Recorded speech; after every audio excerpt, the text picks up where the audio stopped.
नमस्कार, आप देख रहे हैं रिपब्लिक भारत डिजिटल। आपके साथ मैं हूं सुमित चौधरी और अलग अलग मसलों को लेकर हम लगातार बात कर रहे हैं, चाहे कोई नी की बीमारी हो या फिर किस तरीके से रोबोटिक्स जो है वो मेडिकल के क्षेत्र में परिवर्तन कर रहा है। और ऐसा ही आज एक मसला है जिसे लेकर हम बात करने वाले हैं। कैंसर के मामलों की अगर हम बात करें तो पूरी दुनिया में वृद्धि हो रही है और इस बीमारी को लेकर बहुत गहरी चिंता इस वक्त जताई जा रही है।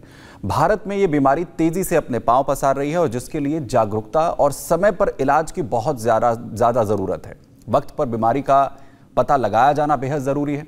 आज हम कैंसर की बीमारी को लेकर खास बात करने वाले हैं। हमारे साथ आज बेहद खास मेहमान हैं डॉक्टर अंकिता पटेल, जो निदेशक हैं ऑन्कोलॉजी विभाग एपेक्स हॉस्पिटल वाराणसी की। डॉक्टर अंकिता को एशिया बुक ऑफ रिकॉर्ड्स द्वारा एक ही दिन में 175 कैंसर रोगियों का एडवांस रेडिएशन थेरेपी से इलाज करने के लिए सम्मानित किया जा चुका है। इसके अलावा ऑन्को रिहैबिलिटेशन विभाग ने भी एक दिन में 104 मरीजों का इलाज कर एशिया बुक ऑफ रिकॉर्ड्स का प्रतिष्ठित खिताब इन्हें हासिल है। वहीं एपेक्स हॉस्पिटल का ऑन्कोलॉजी विभाग बहुत ज़्यादा एडवांस है, टेक्नोलॉजी के लिहाज से भी कैंसर डायग्नोसिस सुविधाओं से ये पूरी तरीके से लेस है, जिसमें पीटी सीटी स्कैन हो, पीएसएमए प्रोस्टेट कैंसर स्कैन हो, गामा डीटीपीए और बोन स्कैन हो, 3 टेस्ला एमआरआई हो, 384 स्लाइस सीटी स्कैन हो, फाइब्रो स्कैन हो, डेक्सा स्कैन हो और मेमोग्राफी हो। ये सभी आपको सुविधाएं एक ही छत के नीचे मिल जाती हैं। ये विभाग वैश्विक मानकों के अनुरूप पूरी तरीके से सुविधाएं उपलब्ध करवाता है। रेडियोलॉजी में, कीमोथेरेपी में,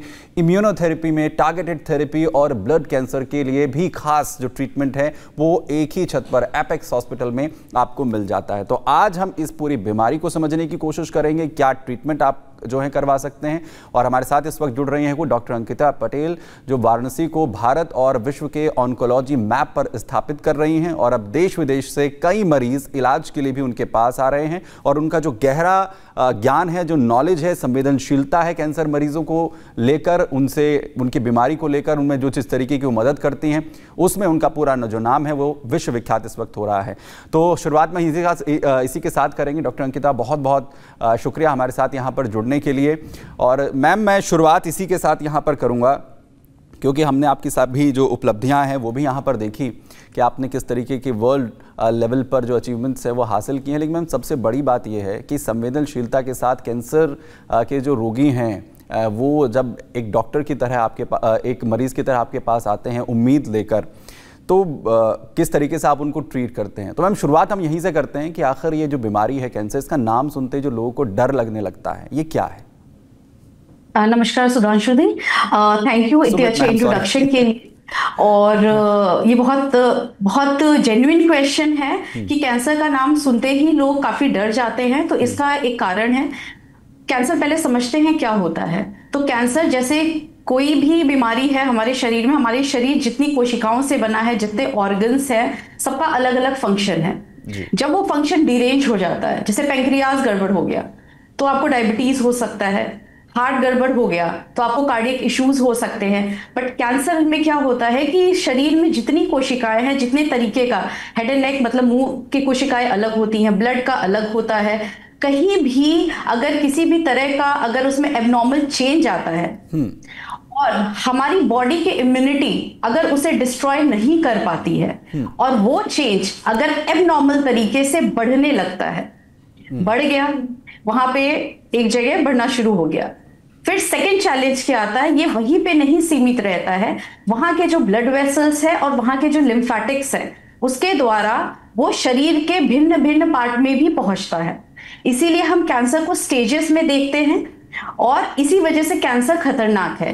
पहली चीज, एक तो वो आपके बॉडी का ही पार्ट है तो शुरू में बॉडी सिम्टम नहीं देता, और जब वो फैल जाता है और जब सिम्टम आता है तब पेशेंट हॉस्पिटल आते हैं जी। तो इसी वजह से इसको खतरनाक माना जाता है, इसके फैलने की टेंडेंसी से और इसके लेट डिटेक्शन की वजह से और अर्ली स्टेज में सिम्टम ना होने की वजह से।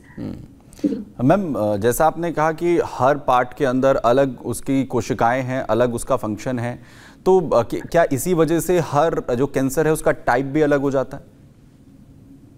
एकदम सही है, जितने शरीर में कोशिकाएं हैं उतने तरीके का कैंसर हो सकता है। और सिर्फ इतना ही लिमिटेड नहीं है एक ही पार्ट में। जैसे कि अगर हम ब्रेस्ट कैंसर की बात करें, जो महिलाओं में होने वाला one of the most common cancer है, उसमें भी सिर्फ ब्रेस्ट कैंसर नहीं, ब्रेस्ट कैंसर का जब हम बायोप्सी लेते हैं और इसे माइक्रोस्कोप के अंदर देखते हैं तो उसमें दो तरह के मेनली कैंसर्स होते हैं, डक्टल कार्सिनोमा हो सकता है, लॉब्यूलर हो सकता है, और यही तक सीमित नहीं है। अब इतनी एडवांसमेंट आ गई, जो हम बात करते हैं कि हम टारगेटेड थेरेपी देंगे, हार्मोनल देंगे, इम्यूनो देंगे, तो ये ब्लैंकेट ट्रीटमेंट नहीं कि हर पेशेंट में दे दिया।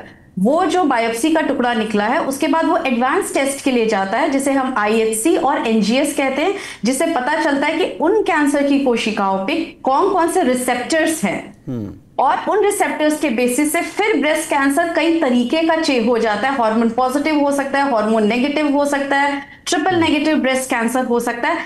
तीनों तरह के कैंसर का प्रोग्नोसिस, मतलब पेशेंट कैसे परफॉर्म करेगा, वो अलग होता है। तीनों तरह के ब्रेस्ट कैंसर का ट्रीटमेंट अलग होता है, और तीनों के 4 स्टेजेस होते हैं। ओके। तो जितनी तरह की कोशिकाएं उतने तरीके का कैंसर, और ट्रीटमेंट जो है वो स्टेज के हिसाब से प्लस टाइप ऑफ जो रिसेप्टर्स हैं, ट्रीटमेंट चेंज होता रहता है।